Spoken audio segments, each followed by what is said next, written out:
دا ملګری تپوس کوي چې په موبایل کې قرآن پاک اپلیکیشن انسټال کول دا څنګه دي.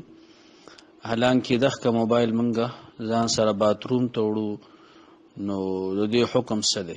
نو جواب دا دی چې په موبایل کې قرآن پاک انسټالول جایز دي او چې کومې پورې قرآن پاک په سکرین باندې کولاو کړی شوی نه وي نو که دغه موبایل باتروم ته بنده ځان سره وړي نو په دې کې دغه قرآن پاک اول خو سافټویر په شکل کې پروت دی، دویم دا چې پټ پروت دی. څنګه چې یو تعویز وي په هغه تعویز کې قرآني کلمات وي، آیات وي، خو لیکن هغه پټ وي انو هغه باتروم ته وړلو جواز شته. انو چې کله البته که قرآن پاک په سکرین باندې کولاو وي نو بیا د هغې وړل باتروم ته به جایز نه وي. نو د دې وجې نه قرآن پاک که څوک انسټالوي نو جایز دي. صرف د دې خبرې اهتمام دی وکړي چې کولاو حالت کې په سکرین باندې چې د قرآن پاک الفاظ ښکاري په دغه حالت کې د باتروم ته ځان سره نه وړي.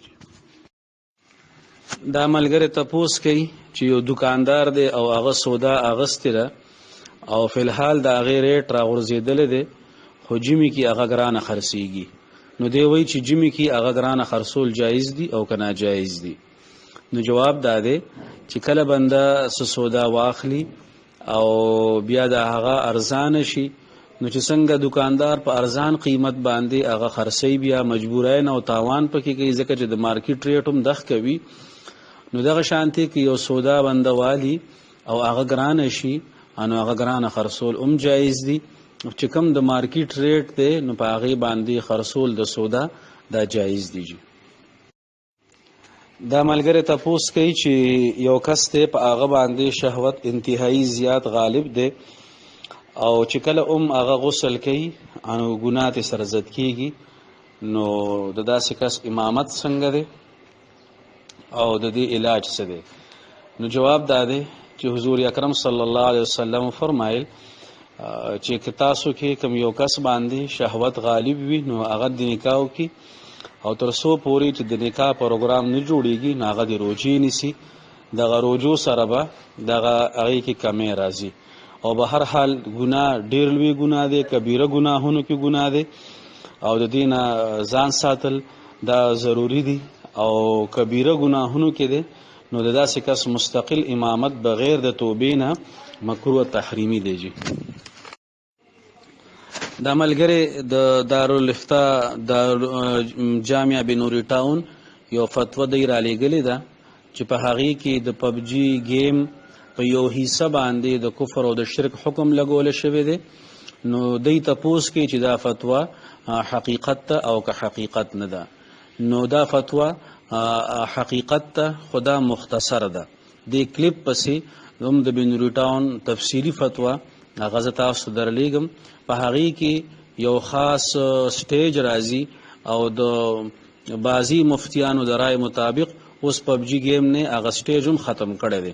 خو به هر حال هغه سټیج کې یو سټیج دی او هغې کې آپشن وي نو هغه آپشن کې بوتانو ته هغه سجده لګول وي وغیره ان په هغې باندې دا فتوه لګېدلې ده. زه تاسو ته لاندې دی کلیپ پسې هغه تفصیلي فتوه شیر کوم. د ګروپ نور ملګري هم هغه وګوري نو هغه ښه تفصیلي فتوه ده او په هغې کې ښه پوره د هرې خبرې وضاحت موجود دی. دا ملګری تپوس کوي چې پبجي گیم کول جایز دي او که ناجایز دي. نو د کیل او د لوبو باره کې د شریعت بنیادي یو دوه درې خبرې دي. لومبنۍ خبره ده چې کم کیل او کم یو گیم هغه د جسمانی یا ذهنی صحت او تندرستۍ دپاره کولی شي. په هغې کې د جسم د صحت والا پهلو وي یا ذهنی صحت والا تندرستۍ والا پهلو وي. نمبر 1 شرط ده. دویم شرط ده چې په هغې کې دومره استغراق نه وي، په هغې کې بنده دومره ورډوب نشي چې د دنیا د آخرت د دین او د دنیا د هر قسمه کارونو نه هغه غافل شي. دا شرط پکې نه وي. او دریم شرط ده چې په هغې کې هغه گیم کې د نقصان پهلو نه وي.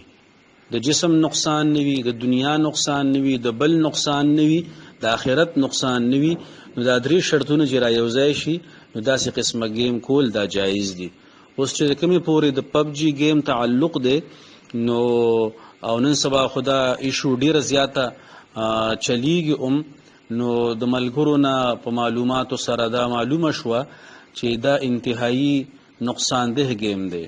یو خو هغې کې ډیر زیات غفلت وي چې کله بنده دا گیم کوي نه د روټای پروا وي، نه د چای پروا وي، نه د اوبو، نه د موز، نه د اودس، نه د مور، نه د پلار، نه د یو نه د بل د هیڅ چیز پروا هغه نه ساتي. دومره هغې کې استغراق وي، جسمانی صحت تباه کوي، ذهني صحت تباه کوي، فرایض او واجبات او د دین د دنیا د ټولو کارونو نه غفلت راولي.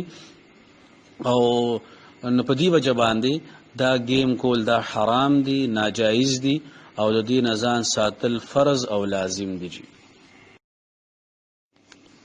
دا ملګری تپوس کوي چې جادو چې کوم کولی شي عام طور نو دا شرک دی او کنه بعضی اقسام د دې د شرک نه ښکته دي، او که د شرک نه ښکته کوم اقسام پکې وي انه که هغه یو سړی په هغې کې ملوث کېږي او هغه جادو کوي نو د هغه باره کې څه حکم دی؟ نو جواب دا دی که جادو بعضی اقسام اگر چې شرکیه اقسام دي، شرک ته رسیدلی دي، او بعضی اقسام هغه د شرک نه ښکته دي، خو که شرک دی او که د شرک نه ښکته دی نو ګناه کبیره نه پکې کته نشته. ټول اقسام یا ګناه کبیره دي او یا د شرک درجې ته رسیدلی دي.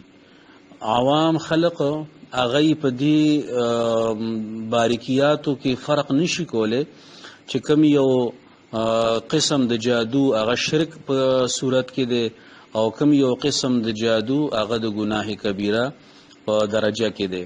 نو د دې وجې نه د جادو ته نږدې کېدل نه دي پکار، بلکې ناجایز دي. جادو کولم ناجایز دي، د جادوګرانو خواته تلل او د هغې په ذریعه باندې په بل چا باندې جادو کول دا ایذای مسلم کې به راځي، دا د هغې په هغې کې بیا د حرمت هغه وجې نورې زیاتې ګڼې شي.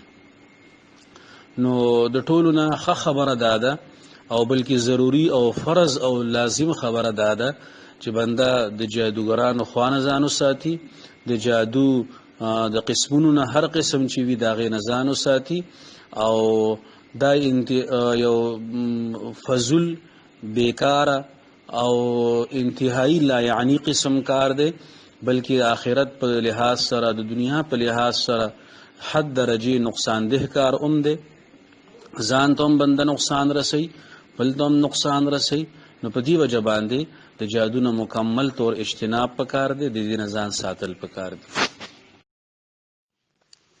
دا ملګری تپوس کوي چې یو استاد دی په مدرسه کې او هغه هلته پړایي کوي او هلته هغه شپه هم تېروي د طلباو د نګرانۍ دپاره. نو هغه د هغې مدرسې نه خوراک کولی شي او که نشي کولی؟ نو جواب دا دی چې که دغه خوراک د زکات د فنډ نه طلباو دپاره پخیږي نو بیا خو د مدرس دپاره د هغې نه خوراک جایز نه دی.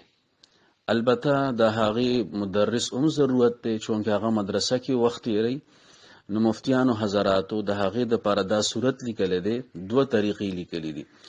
یو دا چې دغه خوراک کم پخیږي نو دې کې د زکات پیسو نه د طلباو دپاره خوراک پوخ شي او دغه محتمم د مدرسې دی هغه د بل فنډ نه، امدادي فنډ نه، خیراتی فنډ نه د پکې هم څه پیسې شاملې کړي او دا د نیت وکړي چې دا د استادانو هغه پخلی او د هغې د خوراک پیسې ما په دې کې جمع کړي نو بیا به د استاد دپاره خوراک جایز وي. دویم صورت دا دی چې که د دغې خوراک نه استاد له ډوډۍ ورکړی شي نو د مدرسې ذمهداران دي د هغې مطابق هغه په لنګر کې د مدرسې د فنډ نه پیسې جمع کړي، ځکه چې دا هم د مدرسې ضرورت دی چې استاذ په مدرسه کې پاتې کیږي او تاسو ووایئ چې د هغه تنخواه 1500 روپۍ ده. نو دا هم یو محل نظر خبره ده چې په دې دور کې 1500 روپۍ تنخواه مقررول دا د دې لږ خیال ساتل پکار دي چې هغه غریب به په 1500 روپۍ باندې اخر څه کوي، خرچو ته وکتې شي، مهنګای ته وکتې شي، دی خو 1500 روپو د میاشتې حیثیت ته وکتې شي. او بیا دا منګ وایو چې دغه تنخواه نه د مدرسې د خوراک پیسې داخلي کی، نو کېدای شي دا خو دغه د هفتې د خوراک پیسې هم نه جوړیږي. نو مدرسې والدي استادانو د پاره چې کوم د خوراک تنظیم مو کی مدرسه کې، او مدرسه کې مختلف فندونه وي، د زکات فند جدا وي، خیرات فند جدا وي، امدادي فند جدا وي. نو د امدادي فند نه دی هغه مدرسه کې د استاد د کانی پیسې داخلي، نو د مدرسې نظام به هم صحیح روان وي او دغه استادانو ضرورت به هم پوره کیږي. او به هر حال دا د مشورې په تور باندې خبره ده چې دغه د مدرس تنخواه باندې نظر ثانی وکړي شي. د مدرسې ذمہ دارانو لپاره کار دي چې هغه دا وایي او دا وګوري چې آیا دا تنخواه موږ دله ورکو، نو په دې تنخواه باندې چېرته بل ځای کې څوک کار کوي د میاشتې 1500 روپۍ باندې، نو په دې باندې غور پکار دی. دا ملګری تپوس کوي چې یو محتمم دی د مدرسې او هغه ټول ټیم مدرسې له ورکړی دی، 24 غنټې ټیم هغه مدرسه کې تیری. د دې مدرسې دپاره هغه ډېر تګ و دود کړی دی، منډې تړلې والی دي. نو اوس که چېرې دی د خپل ذاتي ضرورت په بنیاد باندې د مدرسې د فنډ نه پیسې الي، دی به طور مثال د ایزي لوډ خبره کړې ده چې هغه ځان ته ایزي لوډ وکړي د مدرسې د پیسو نه، او بیا په هغې باندې هغه ذاتي کال کوي، نو د دې څه حیثیت دی. او دویم دا چې هغه ځان له د مدرسې نه څه تنخواه مقرروي، نو آیا دا جایز دی او که نه دی جایز، او څومره تنخواه هغه مقررولی شي. نو جواب دا دی چې کله یو کس د یو ضرورت په وجه باندې د بل په حق کې پابند شي، نو هغه له د هغې معاوضه اخیستل جایز دي. چې کله یو کس بل چا سره بندیوان شو، هغه سره کار کوي او هغه خپل ټیم هغه له ورکو، نو اوس په هغه باندې لازم دی چې دی کس چې پابند کړی دی د خرچه برداشت کړي، ځکه چې دی خو خپل مهنت مزدورۍ ته نه وزګارېږي. نو د مدرسې محتمم شو یا د یو ادارې ذمہ دار شو یا په هغې کې یو کارکوونکی شو، نو هغه هم خپل وخت ورکوي هغې ادارې له یا هغې مدرسې له. نو په ده باندې دا د لپاره جواز دی چې دی د هغې ځای نه خپل څه مشاهره تنخواه او څه پیسې مقرر کړي.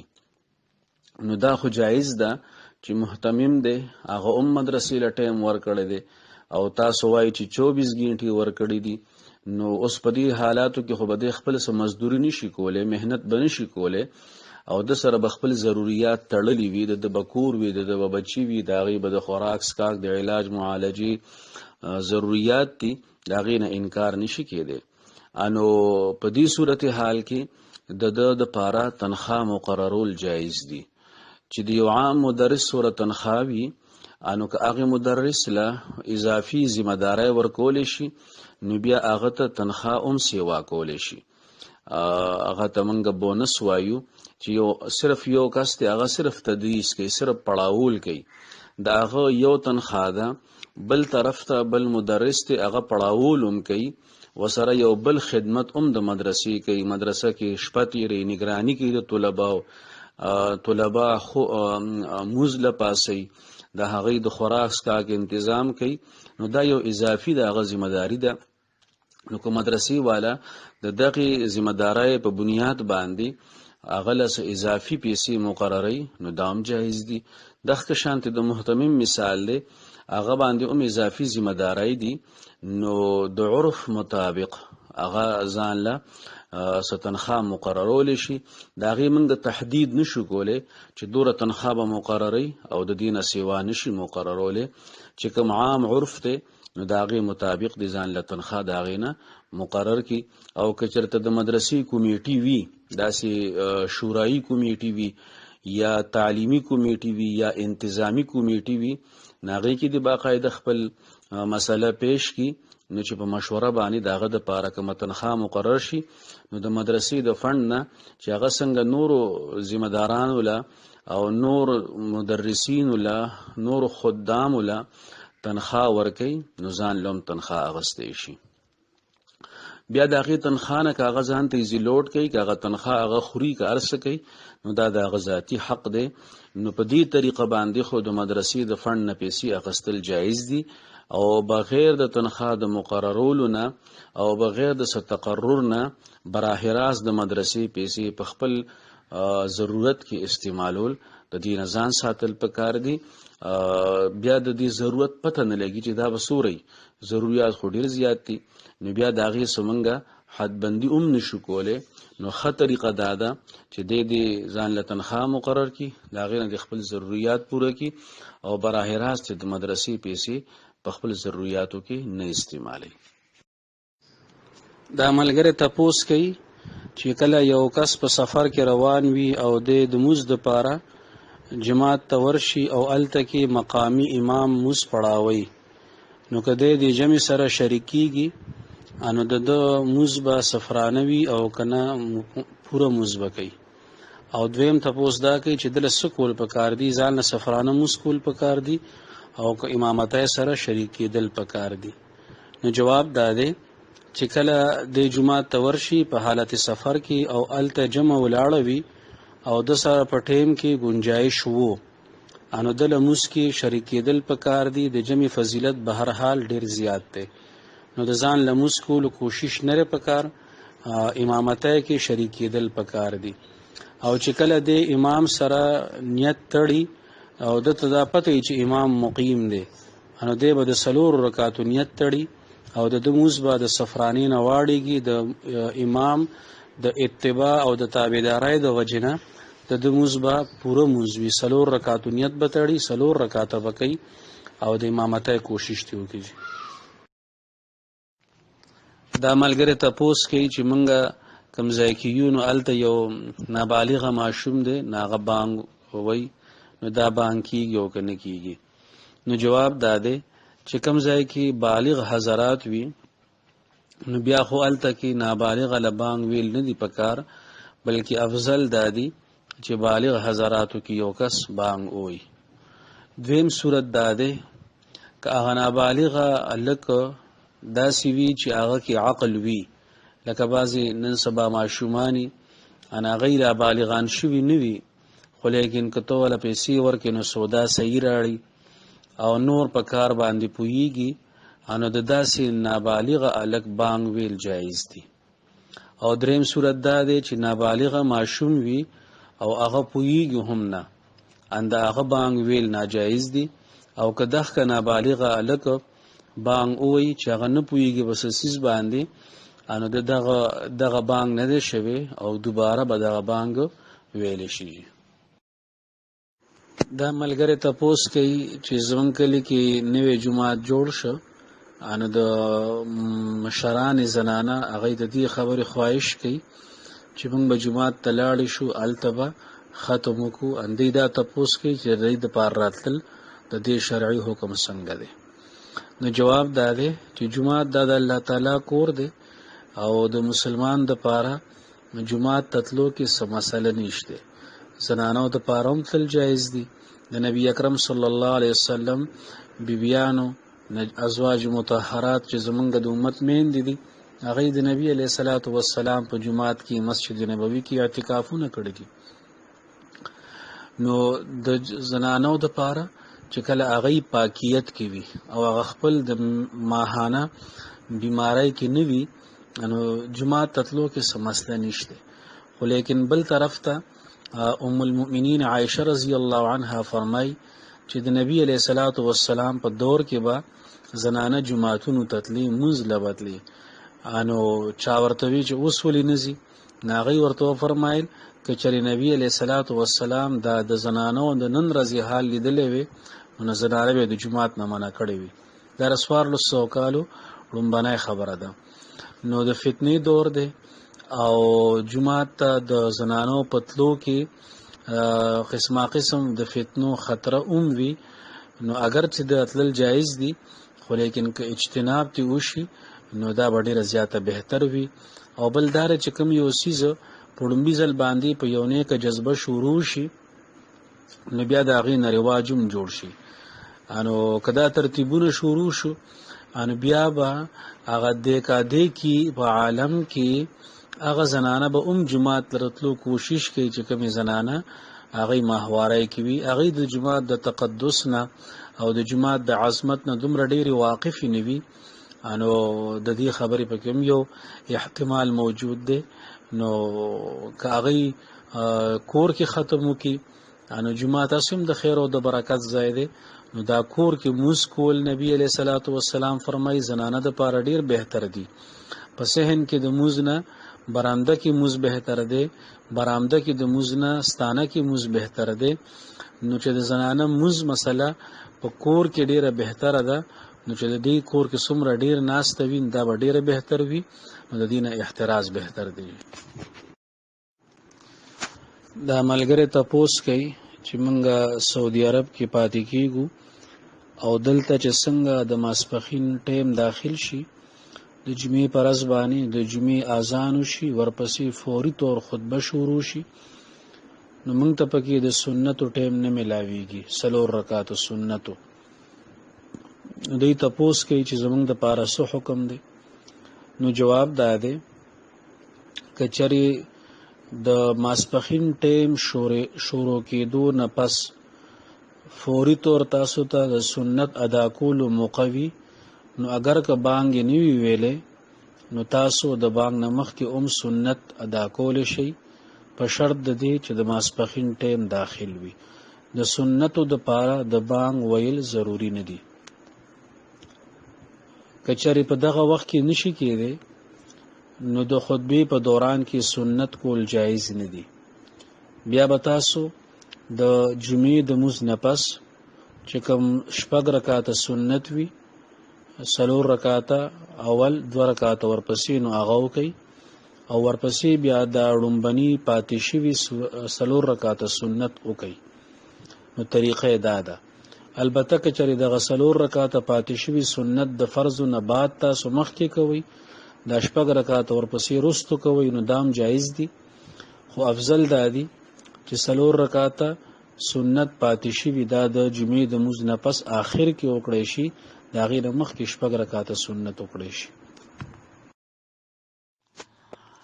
دا ملګری د عمرې په سفر باندې روان دی او د موجوده حالاتو په تناظر کې د دې خبرې تپوس کوي چې کرونا په وجه باندې الته کې حکومت پابندي لګولې ده چې مکمل طور که طواف ته که احرام ده او که سعی ده یعنی صفا مروه ان مکمل طور به ماسک لګول لازمی وي او دی وی چلته کې باقاعده چیکینګ کیږي که معمولی غونته ماسک د مخ نکته شي ناغي ورته وي چې ماسک صحیح استعمالوه.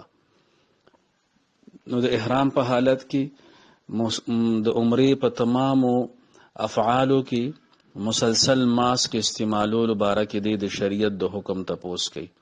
نو جواب دا دی چې دا چون کې حالت عذر دی، یو وبایي مرض دی، نو په دې عذر په حالت کې که یو سړی د اول نه والی تر آخره پورې په عمره کې ماسک استعمال کی نو د عذر په وجه باندې چون کې استعمالي نو په د باندې د آخرت ګناه نشته.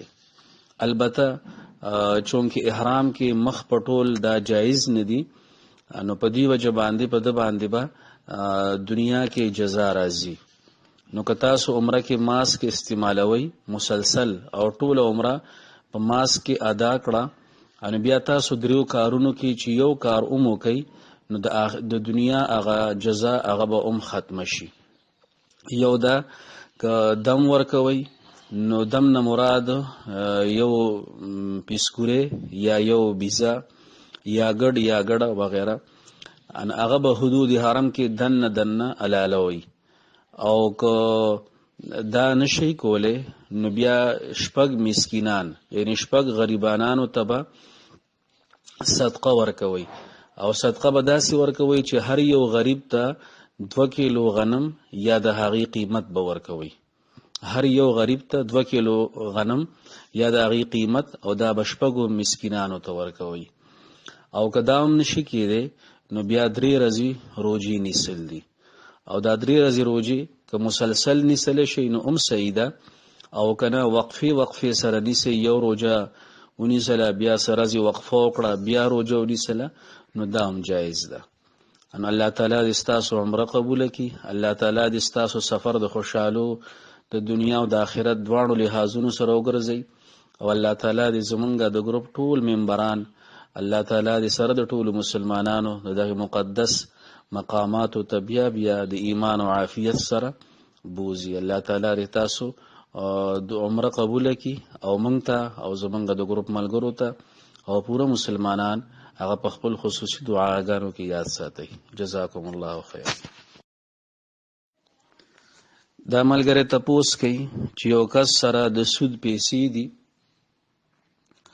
او هغه پیسې خلکو کې تقسیموي، په غریبانانو کې او په مالدارو کې تحفې تخایف په شکل کې، نو د دې استعمال څنګه دی؟ نو جواب دا دی چې سود کاروبار کول دا خو ناروا دي او حرام دي او ناجایز دي.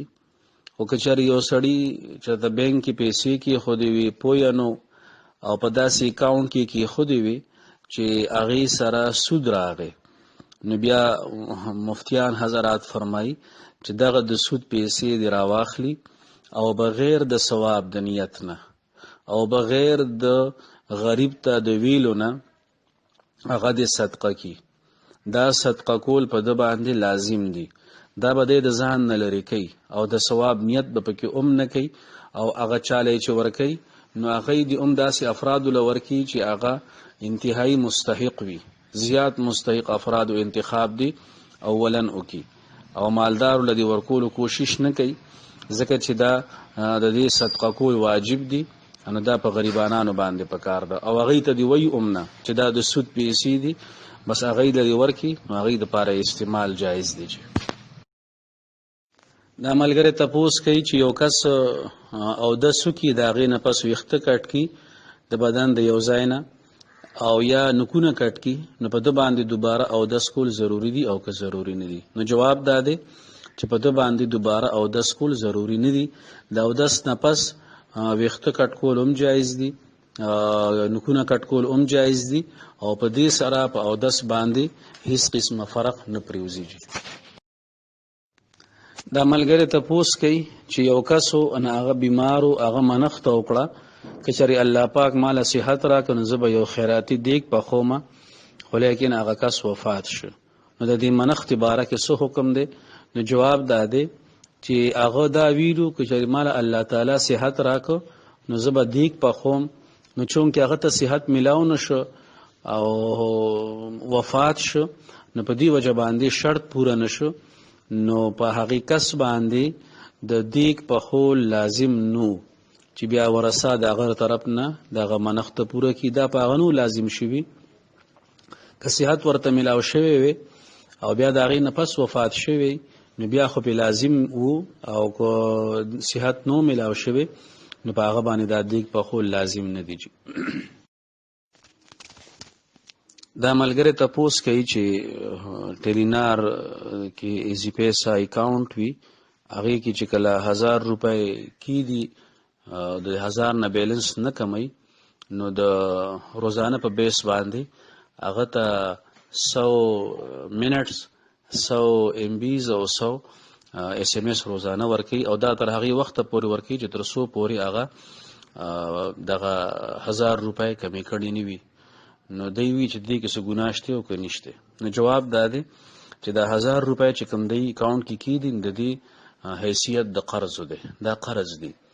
او نبی اکرم صلی الله علیه وسلم فرمای کل قرض جر نفعا فهو ربا، هر هغه قرض چې هغه ځان پسې مشروط نفع راخکي نو دا سود کې راځي. نو دغه روزانه چې کوم سهولت دی ورکوي د 1000 روپو کې خودو په بدله کې، نو دا د سود په زمره کې راځي او دا ناجایز دي. ډېره ځان وساتئ.